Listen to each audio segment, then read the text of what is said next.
The Pacific is not the most free place for journalism in the world. Some places have a really strong independent media presence, like in Samoa and some other countries, but many of these same countries have newspapers that are expected to toe the government line.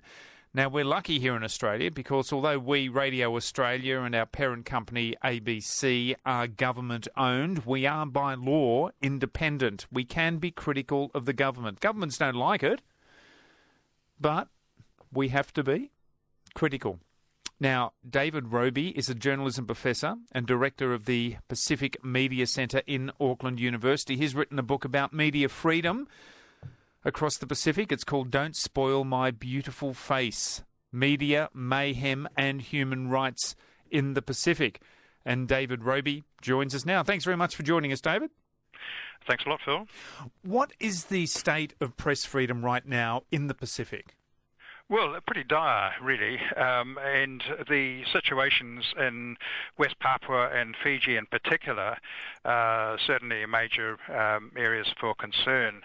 But there are a few bright moments, particularly in Fiji, with the elections coming up in September.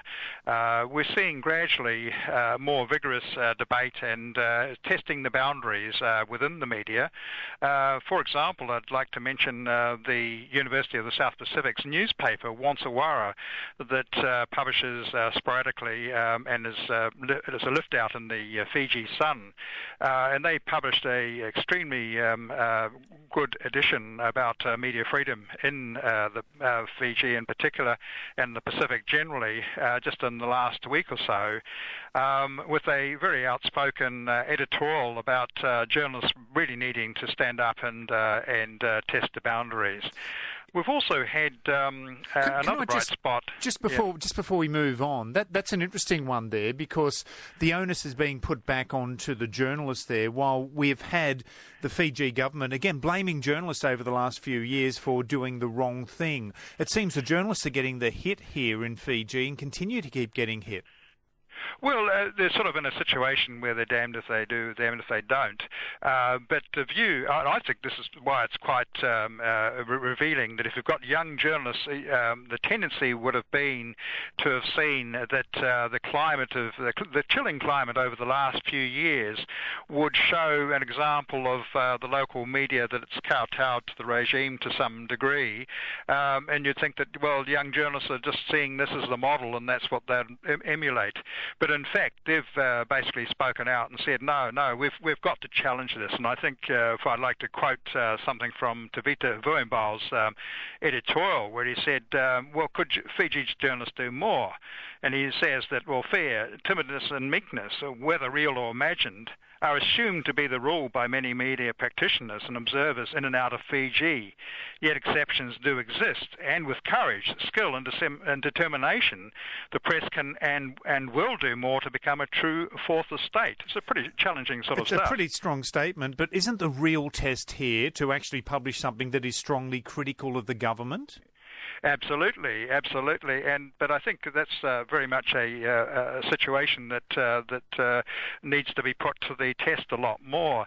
We've also had Biman Prasad, Professor Biman Prasad, who's the leader of the National Federation Party, who's come out with a very strong statement at the weekend about media freedom, and saying, well, of course, in the unlikely event, I guess, of getting into power, that they would actually sort of review the media law. The media decree, in fact, the media development and industry development decree, and cut out the draconian, penalties involved, but have also declared that they would actually sort of argue for a freedom of information law. So that's been a very challenging thing as well. But Biman Prasad has quite an interesting sort of background. He's an economist, but he produced a book in 2008, Media and Democracy in Fiji, which was fairly challenging sort of stuff, and he's commended journalists in Fiji that to actually doing a credible job, and given these circumstances, but they can do far more. Yeah, and so if Frank Bainimarama does get elected for the first time here, do you expect then that he would follow the line of what Prasad is saying there, that maybe that he would do away with some of the imposts that he's put on freedom of speech? Well, I remain a little bit sceptical about that. The track record hasn't been very promising over the last few years, and even, the appointment of people that they've had, particularly media, for example, if there was any real commitment to freedom of speech and freedom of media, they would have appointed people involved in media that actually would encourage that. Yeah. So I think it remains to be seen what happens with the elections. Okay. Now, a former journalist who went over to the George Speight side during that coup is now in jail. He was a strongly independent journalist, but he backed a coup. So what we're seeing is behaviour over the years by journalists working on both sides here, some that are not necessarily big for freedom of speech when you would think they would be. Yes, well, of course, that journalist was, it's an enormous surprise. He was one of the best investigative journalists in Fiji for many years, and then turned a leaf, so to speak. So it's not a good bit, but we have to put it in context that for a long time, Fiji had the most outspoken and very feisty media for many years.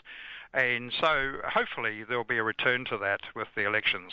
But there's no promise that it will happen with this one. Now, the editor of the government-owned newspaper in Samoa accuses his rivals of being too soft on the Fiji regime, if we can just spread it a little bit wider.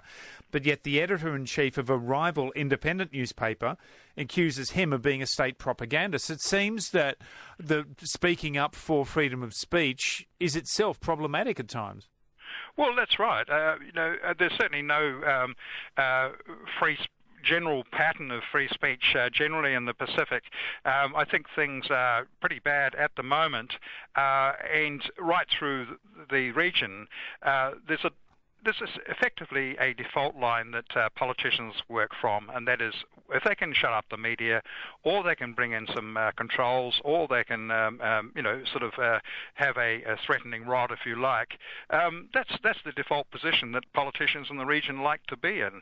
And one of the ironies is that really, over the past 25 years or so, there have been much the same sort of barriers and problems for journalists throughout the region. I remember back in the mid-90s when there was attempts to sort of bring in a fairly draconian media law in Papua New Guinea. But, of course, the public rose up and journalists rose up, and that was sort of put on the back burner.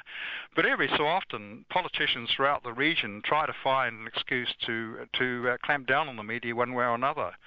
And unfortunately, the reasonable success that the Bainimarama regime has had over several years, as an example, has not been a good example for politicians in the region, because they can see, well, if they got away with it in Fiji, why can't they try it in other countries? So you're starting to see this influence then passing along a wider spectrum then across the Pacific? Yes, and I think that the front line very much is going to be what happens in Fiji, because of that long track record that journalists have had and being a strong media, to regain that position. I think that's really the front line at the moment, to try and regain that with the elections coming up. But I suspect that there will be a greater freeing up of the media generally, that the media will gradually test the boundaries as much as it can as we get closer to the elections. Yeah.